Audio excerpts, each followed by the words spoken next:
Welcome to another Raid Shadow Legends video. Hope you guys are having an amazing Sunday, guys. Time to do some summons for the summon rush. I gotta complete the fusion, guys. I've been away for the entire week and I did not have a chance to do my summon. So hopefully we're gonna get something juicy. I'm not even sure what champions we have on the 15x. Actually, I just remembered we do have the Monkey King, Feral, and some other good champions. Now, in the process, I'm going to try to get, of course, the snow points. My main goal is to try and get a mythical book. I'm not sure if I'm gonna have enough shards to get that far, but we're gonna try, right? We do have double points on ancient shards this time around, and we do have a Path of Light event starting tomorrow, the Path of Power, which most likely will give us a chance to get the soul for He-Man. I'm not going to engage with that event. It will require us to do summons again. And to be honest with you guys, I gotta get a fusion done. And I know for a fact that I won't have enough shards to basically do a dent in the new Path of Power event.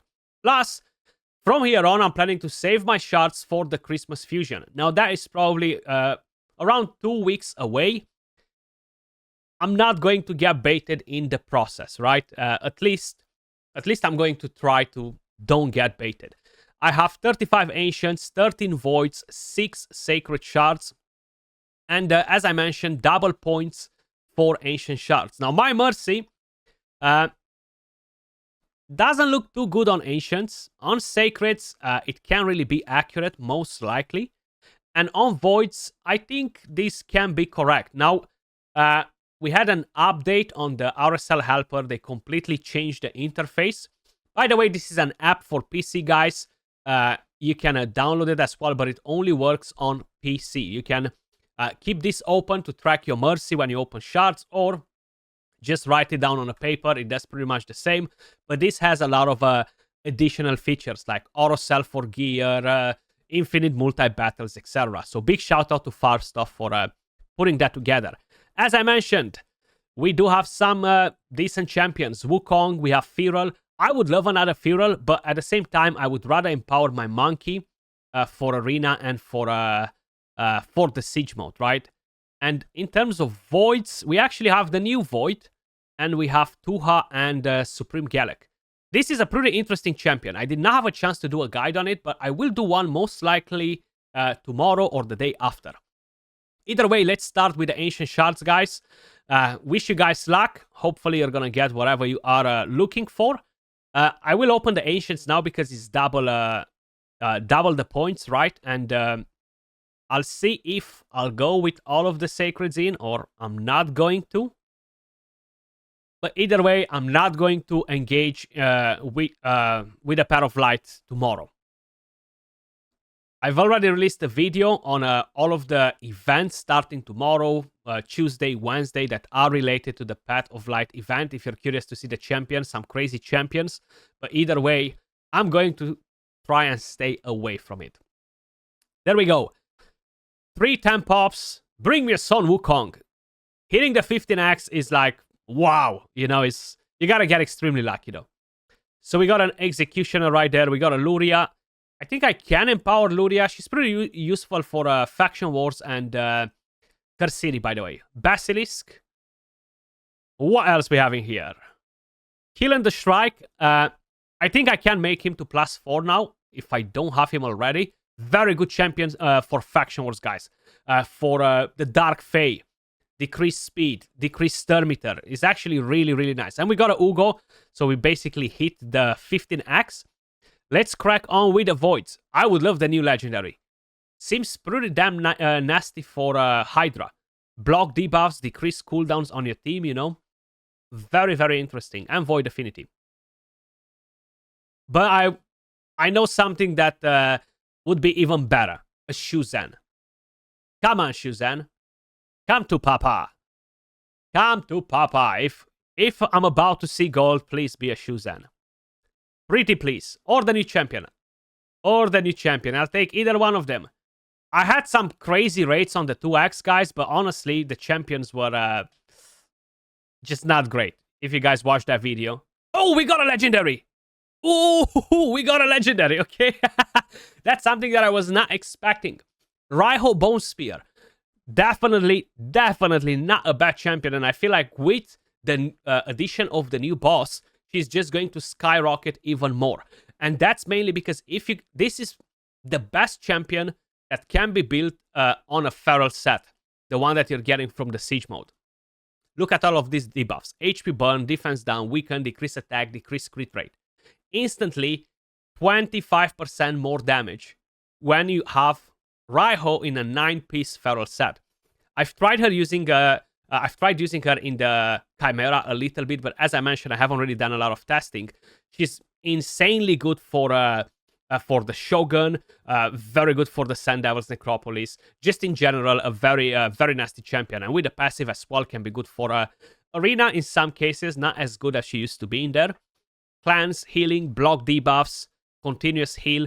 The only thing is for Chimera, if you build her on a 9-piece feral, you cannot give her protection, right? And that can be a bit of a oopsie in there. But either way, definitely pretty solid. I will empower mine now. I actually had a few copies just chillaxing there. I wish it would have been Shuzan. So freaking close with this faction, man. But hey, it is what it is. Not the new champion, not Shuzan. Now let's see how many points we actually scored in here, because I haven't really done the math before. And then we're going to move onto the Sacreds. Okay, so we have 3k points. I can get 3k points more. And that will put me somewhere here, close to the Eternal Soul Essence. Not just there, but close to it. So I won't have a chance to get a Mythical Skill Tome, unfortunately. Unless I'm getting a Sacred from somewhere, but I don't think I can get one from anywhere. Either way, let's crack on it. Seems like we have room for 5, so we're going to open 5. Outbound, very good for stage 19 on Sintranos in the Curse City. And that's because of the block active skills on this skill. Very, very nice. Marichka, Taras, you have some nasty champions on that wave. An Ugo, okay, nice. Nice. So we can work on empowering the second one. Can we get a monkey, please? Can we get a monkey? Earth Sign Iron Hide. Not an amazing champion, right? Let's be honest. He's a decentish epic, but nothing special. And we got a Seeker. Very good for Clan Boss. One of the best champions for Clan Boss because of this skill. He activates your team on a 2-to-1 ratio, which is just crazy. Some cases 3-to-1 ratio if you're bringing in other Terminator boosters. Massive champion. And the last Sacred Shard, because this will put us at around 6,000 points. We haven't got a legendary, but we got Dur the Hungerer. Good for faction wars. He can work versus the Fire Knight, especially if you're progressing through the game. If you are in the Curse City and you need a champion for the Fire Knight, reflect damage will count as hits in the shield. So that's a strategy that you can use versus the Fire Knight, guys. So here we are. Summon Rush, 5.4k. Should we go for the next legendary skill tome for one more Sacred? I think we can, right? I think we can. We should have a Champion Chase tournament next week. Sacred Shards are not that great for it, so let's burn it now. Let's use a rare as a chicken, and let's drop in our last Sacred Shard, giving us the Monkey King in 3, 2, 1, go! No Monkey King, unfortunately, guys. We got a Meruka. What does she do? Revive on that. Yeah, okay. So she can work maybe in the Karsiri if you need her for the Sand Devil's Necropolis. Either way, guys, that was all for the video. We managed to bring in a legendary. That is a Raiho Bone Spear. Most likely, I have a few other copies, yes. So I'm not sure if I'm going to make a +2 or if I should be wise and just keep her as it is at the moment, in the hope that in the future, a new champion will be added to this faction that will be empowered by Raiho Bone Spear. That is a situation. So I might just keep her on the side till I decide if I'm actually going to run her in the Chimera, right? Because as she is at the moment, she works just fine in the other dungeons. Appreciate all of you guys watching. Hopefully you had some amazing luck. Much love, and I'll catch you all in the next video. Peace.